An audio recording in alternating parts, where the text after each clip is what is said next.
Namibia और south Africa से मध्य प्रदेश के कुनू नेशनल पार्क में मोदी जी ने चीते मंगाए थे। नमीबिया से 8 और साउथ अफ्रीका से 12 चीते आए, जिनमें से अब 2 नहीं रहे।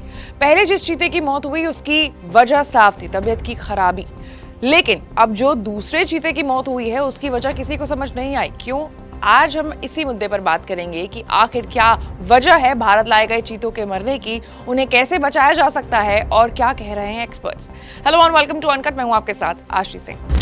मध्य प्रदेश के मुख्यमंत्री शिवराज सिंह चौहान ने कुनू पर दबाव कम करने के लिए राज्य के स्टेट फॉरेस्ट डिपार्टमेंट से Gandhi Sagar wild life sanctuary को तैयार करने को कहा है। Gandhi Sagar wild life sanctuary को इन चीतों का दूसरा घर के रूप में तैयार किया जाएगा। इंटरकॉन्टिनेंटल ट्रांसलोकेशन प्रोजेक्ट में लाए गए 20 चीतों में से अब हमारे पास सिर्फ 18 ही बचे। 23 अप्रैल को उदय नाम के एक चीते के मरने से पहले मार्च में शाशा नाम के एक और चीते की मौत हुई थी। अब सबसे पहले जानते हैं उदय के मरने की वजह। कल किनू में ही उदय का पोस्टमार्टम किया गया, जिसमें यह बताया गया है कि उदय की मौत हृदय और फेफड़ों के काम करना बंद करने के कारण हुई थी। लेकिन अब पूरी पोस्टमार्टम रिपोर्ट का इंतजार किया जा रहा है ताकि उसके बाद जो पूरा मामला है वो साफ हो पाए। बात अगर करें इस प्रोजेक्ट के बारे में तो रिपोर्ट्स के अनुसार इस प्रोजेक्ट में पहले साल में सिर्फ शॉर्ट टर्म सक्सेस 50% सर्वाइवल ही था, यानी कि 20 में से 10 ही चीते जीवित रह सकेंगे। सवाल यहाँ ये है कि क्या चीतों को कुनू से Gandhi Sagar wild life sanctuary में शिफ्ट करने से हम उनकी जान बचा पाएंगे? जगह की कमी और ज्यादा आबादी होने के कारण चीतों को एक जगह से दूसरे जगह पर शिफ्ट किया जा सकता है ताकि उनकी जेनेटिक वायबिलिटी बरकरार रहे। और इसी थ्योरी पर कुछ स्टडीज भी हुई है जिसमें मेटा पॉपुलेशन मैनेजमेंट के कारण चीतों की पॉपुलेशन डिक्लाइन होने लगी।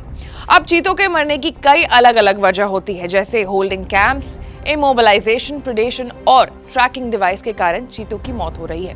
अगर स्टैट्स को देखें तो प्रेडेशन के कारण 53.2% चीतों की मौत हो रही है। हालांकि इस प्रोजेक्ट का शुरू से ही एक्सपर्ट समर्थन नहीं कर रहे थे। एक्सपर्ट्स का कहना था कि चीतों की मौत ने ये साबित कर दिया है कि मध्य प्रदेश का वाइल्ड लाइफ प्रोजेक्ट फेल हो गया है। चीतों की मौत होने पर एक्सपर्ट्स ने काफी सारे सवाल भी दागे हैं। उनका कहना है कि अगर ऑफिसर्स ट्रेंड हैं तो फिर ये लापरवाही क्यों हो रही है? सरकार जांच करे और इन चीतों की डेथ की जो भी वजह है, उनकी जो पोस्टमार्टम रिपोर्ट है उसे सार्वजनिक करे। उन अधिकारियों पर कार्रवाई भी की जाए जो इन चीतों को बचाने में असफल हुए, ताकि बाकी के जो चीते हैं वो बच सके।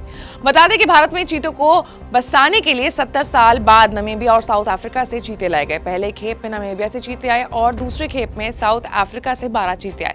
इन चीतों को मध्य प्रदेश के कुनू नेशनल पार्क में रखा गया था। इससे पहले भी जब मोदी जी के बर्थडे पर नमीबिया से पहली चीतों की जो खेप आई थी वो उस पर भी एक्सपर्ट्स ने आपत्ति जताई थी। उन्होंने कहा था कि वहां के चीते यहां पर सर्वाइव करने में उन्हें दिक्कत होगी, और प्लस क्योंकि कुनू नेशनल पार्क के पास इतना स्पेस नहीं है कि वो इतने सारे चीतों को अकोमोडेट कर ले, तो उनके टहलने, घूमने, खाने पीने वगैरह जितनी भी तमाम उनकी जो हैबिट्स है उनको अडेप्ट करने में समय लगेगा, और इस कारण से शायद उनकी मौत भी हो जाएगी। जो कि हम देख रहे हैं कि ऑलरेडी 20 में से 2 चीते जो है वो अब हमारे बीच नहीं है। 20 में से अब बस 18 चीते बचे हैं हमारे पास।